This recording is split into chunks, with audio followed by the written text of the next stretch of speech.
we are 35 years after the original Friday the 13th comes out. For the two of you that were there at the beginning, I mean, did you ever anticipate at that time that it's something that would still be a point of discussion, much less that there's still interest in making a video game and even more movies based on that franchise? Well, I don't know about you, but you don't have time to think about those things. When we were doing it, we were just, trying to do the best job possible, making it as realistic as possible. This started the whole decade of splatter, I think, No, that and Dawn of the Dead together, that double punch there. I was always curious, though, at how you came up with the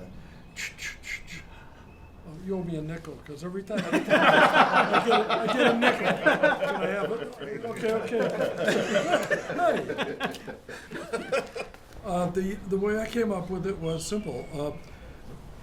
As we all know, the killer was never seen until Reel 9. The killer was there, people were talking to him or whatever, and so that I had to find some way to make the cameraman not the killer, and make when Jason, or in this case, Mrs. Voorhees was present, I had to make that clear to the audience that, as opposed to it's just a camera shot. There was that close-up of Betsy, where it was a close-up of her mouth, and she's going, "Kill her, Jimmy, kill her, mommy, kill her, mommy."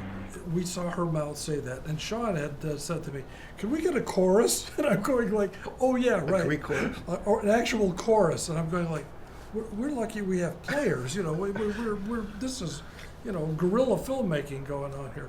Anyway, but I saw that, and I said, she hears voices.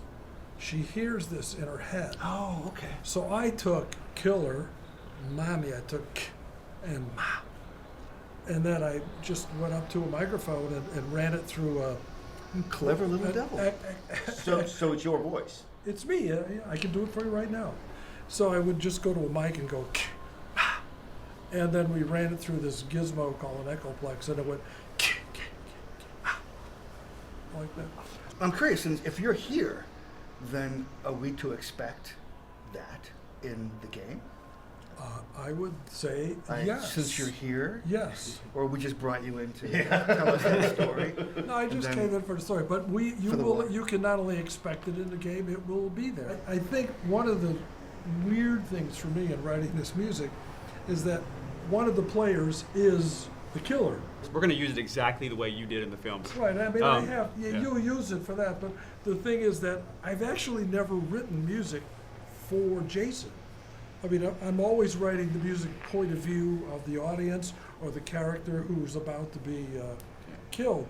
So I'm sitting there going like, well, what kind of music does Jason actually hear? It has to veer off key. Oh, it'd have to be crazy. Yeah. But Jason would hear a carload of, because it would be there all the time. So that's one of my challenges kind of in this is like, what the heck does the music for Jason when you are playing? I know, Jason, but doesn't that theme signal Jason's presence? Yes, but my answer is that it signals Jason's presence to the people who are Not Jason. Not Jason. Right. But what's for he here? Jason, it's almost like a loop. It's his mother saying kill. Yeah. Yes. There's exactly. like a sense of overload. If we have that playing all the time, as you're walking around as it's like- Jason, yeah, it's like it's going to be too much. it's So we have to gonna find be a too creative much. way. But I've got to do find that. a way to create some music for Jason that's just like the angry, dark Bagpipes.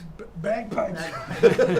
Ronnie, so what was your impetus to say, like, okay, I want to do this? For some reason, for whatever the reason are, it hasn't been done. Only one time ever have we actually had a Friday the 13th video game.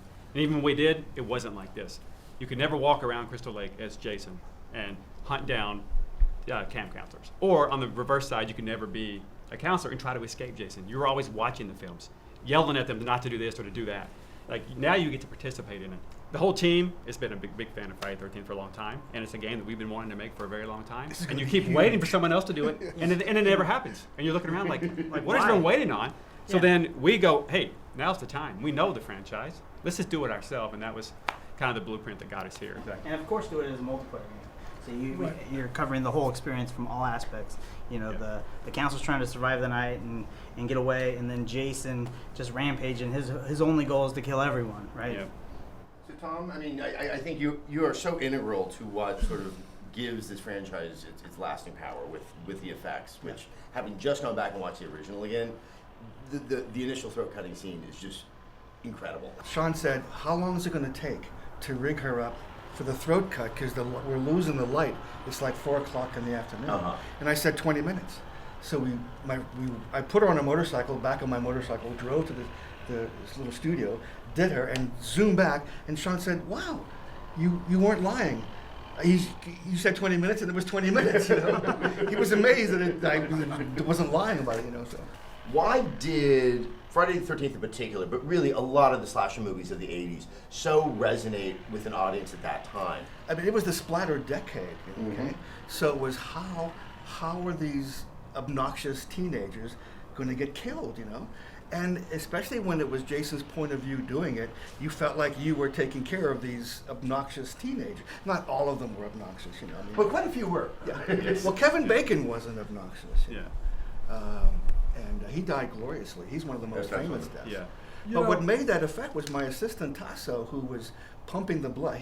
It was Tasso's hand that grabbed Kevin Bacon, but he was also pumping the blood, and I was doing the arrow.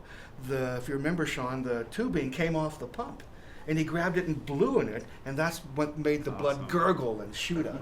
It was a happy accident. Yeah.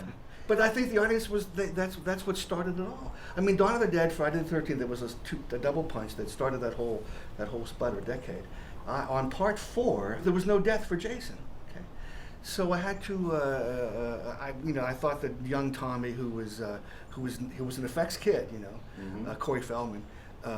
He was also an inventor, and he would take a microwave oven apart and put a reflector on the shooter and melt a toy soldier on a variac that went from 1 to 10. On 1, it would melt a toy soldier. And my idea was to stick that in Jason's head and cook his head from within and make it explode. But I had to sell that to the money guys, okay? So I called him, and what he said was, no. The Friday the 13th formula is killing naked teenagers in the woods with household implements, okay? And I'm thinking, this is a household implement. Yes. More so than a harpoon, which seems to have a curious presence on a lake. But the point is, that's why the audiences are going to those movies, on the unique deaths that would occur, you know. I think the industry was ready for it. I mean, you saw all the Giallo films before that in the 60s and 70s, and all the cool shit they were doing overseas. And America had yet to see much of that. Oh. So, you know, it was coming, and they capitalized at the right moment. You know, well, like you said earlier too, that stuff was happening right in front of you. There wasn't CGI. You know. Exactly. That was happening right in front of you, and there's something about that. There's a collective dislike for CGI because there's an effort you have to make. You have to make an effort to pretend that it's happening. You know, even with recent movies, when a director would say, "Hey, I'm really going to focus on practical effects," at most, I'm just going to get rid of some wire work, you know, get some of the wires. Yeah. That gets them really excited. And I think similarly, the idea that you are working on the game, and even though it's a digital medium, you're approaching it from the fact that, you know, it would need to be replicated in real life for it to actually be in the game. Well, my thinking is the same. I've got to create kills, just like I did when we worked on the first movie. Create kills. The more unique and the more interesting they are to watch. But the other thing that happened, I think, was that it worked so well that the next thing that happened was, hey man, you got to see this. Come on, I want to go to the film and watch you react. Oh, yeah. Because I remember one time, one of the screenings with Sean, we were sitting in a front row because we were testing and just watching to see how things were going. So we're both sitting in a front row, and of course, obviously, we knew when stuff was going to happen. So we would slide down in the chair like this and turn around and watch the audience. Kick somebody in the audience. We would just watch the audience when the hit or whatever the kill happened. And it was so funny because you look and popcorn was flying and people were jumping out of chairs and Sean would be going, I got him. You know? Oddly enough, it is kind of the perfect date movie because it's the idea that someone's going to grab your arm. You know, with all these horrific images on the screen, it can kind of bring certain people in the audience closer together. You go see some movie, let's say where there's a huge star, George Clooney, and George Clooney's going to get in real trouble. I mean, George Clooney is not going to get hurt. In this movie, all bets are off. I mean, the chef can't even make it to the camp before dying. I mean, that really does say that, like, hey, everyone is fair game in this. Not only that, the movie is over, the credits are about to roll, and Jason comes up out of the Yeah, lake right. and grabs Adrian Exactly. King, you know? That plays into the game very, very well because the notions of respawning, even with other multiplayer games, like you kind of assume, okay, I'm going to die, I'm going to come back in, or that I can help out my team. That you guys are playing on something that still isn't even that common with video games, which is if you're out, You're out. You're out. you're out for the session. Those people that they get ejected and they're killed and they go out, they're having that horror film experience themselves, watching from the dead lobby, and they're Yeah. talking crap on everybody and saying, no, don't go down there. Oh. Yeah, They're and that's dead. the beauty of this game so far, and we'll probably talk about it more later, but just like the films, you're never safe, no one's safe, you don't know what is going to happen, it's all dynamic, just like when you're watching the films. Yeah. And there's no rules, we have some things we'd like you to do in the game, but it's just survive. So everything you do is up to you, and that's the beauty of it, just like the films, you don't know what's going to happen.